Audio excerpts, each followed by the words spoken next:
तो ऑक्सीजन जीवन के लिए जरूरी है, लेकिन इंसान इसके लिए कभी इतना नहीं तरसा, क्योंकि ऑक्सीजन की कमी से एक तरफ मरीज दम तोड़ रहे हैं, तो वहीं दूसरी ओर नेताओं को इसमें तुरंत एक्शन लेने के बजाय भी सियासत सोच रही है।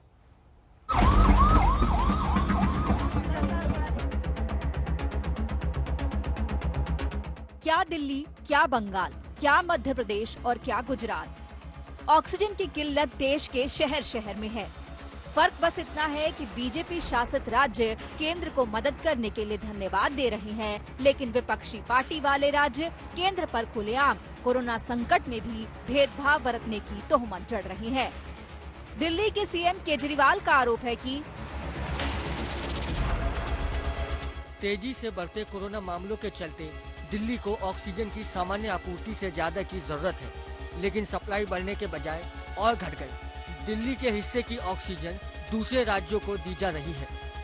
लेकिन बीजेपी का दावा है कि केजरीवाल राजनीति कर रहे हैं, क्योंकि जब उनसे दिल्ली की जरूरत के बारे में जानकारी मांगी गई तब वो खामोश थे। जो आज चिट्ठी लिखी पीयूष गोयल जी को कि उसमें कहा कि ऑक्सीजन किसी दूसरे राज्य को दिया जा रहा है, ये इससे बड़ा झूठ कोई नहीं हो सकता।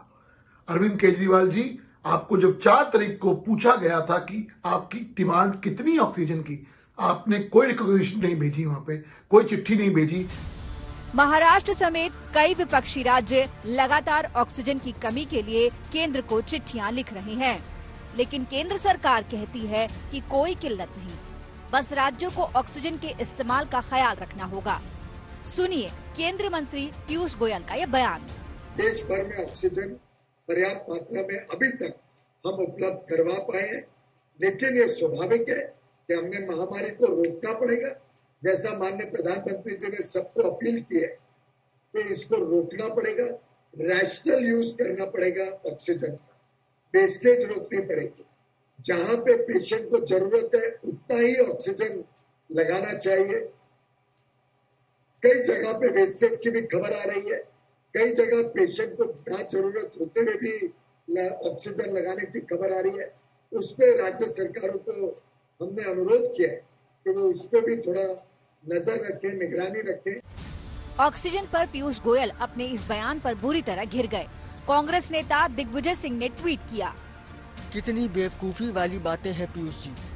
ऑक्सीजन की मांग जरूरत के हिसाब से होती है, इसे काबू में कैसे रखा जा सकता है। पहले दिन से ही सारे डॉक्टर कह रहे हैं कि कोविड का इलाज ऑक्सीजन सप्लाई के जरिए होता है। भारत सरकार आपात स्थिति की तैयारी में नाकाम रही है। हालांकि सरकार इन दावों को खारिज कर रही है।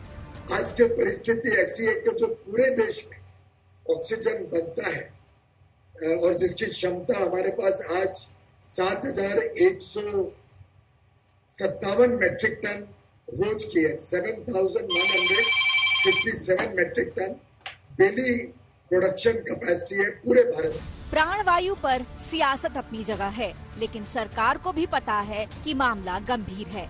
लिहाजा रेलवे जल्द ही ऑक्सीजन एक्सप्रेस चलाने की योजना बना रहा है। इसके लिए ग्रीन कॉरिडोर तैयार किया जा रहा है। ग्रीन कॉरिडोर से ऑक्सीजन की सप्लाई में तेजी आएगी। ये वीडियो उसी का डेमो है। कलाम बोली और बोईसर में इसका ट्रायल किया गया। इससे पहले मध्य प्रदेश और महाराष्ट्र सरकार ने रेल मंत्रालय से ट्रेन से ऑक्सीजन की सप्लाई शुरू करने का आग्रह किया था। कोरोना महामारी के हमले में इस वक्त अगर किसी 2 चीज की सर्वाधिक मांग है तो वो है हॉस्पिटल बेड और ऑक्सीजन। ऑक्सीजन की किल्लत या ऑक्सीजन टैंकर का पहुंचना चर्चा का मुद्दा है। कानपुर की तस्वीर देखिए। रायबरेली से 20 टन का ऑक्सीजन कैप्सूल कड़ी सुरक्षा के बीच कल कानपुर पहुंचा है। लखनऊ की तस्वीर देखिए। 5000 लीटर का जंबो ऑक्सीजन सिलेंडर रक्षा मंत्री राजनाथ सिंह के निर्देश पर डीआरडीओ ने राज्य सरकार को भेजा है। ऑक्सीजन के बगैर इंसान जिंदा नहीं रह सकता। यूं तो एक स्वस्थ इंसान को प्राकृतिक हवा से ही प्राणवायु मिल जाती है, लेकिन ये कोरोना महामारी का काल है। इसके लिए मरीजों को जरूरत पड़ी है ऑक्सीजन की, जो कई मरीजों के लिए इस वक्त दुर्लभ साबित हो रही है। आज तक ब्यूरो।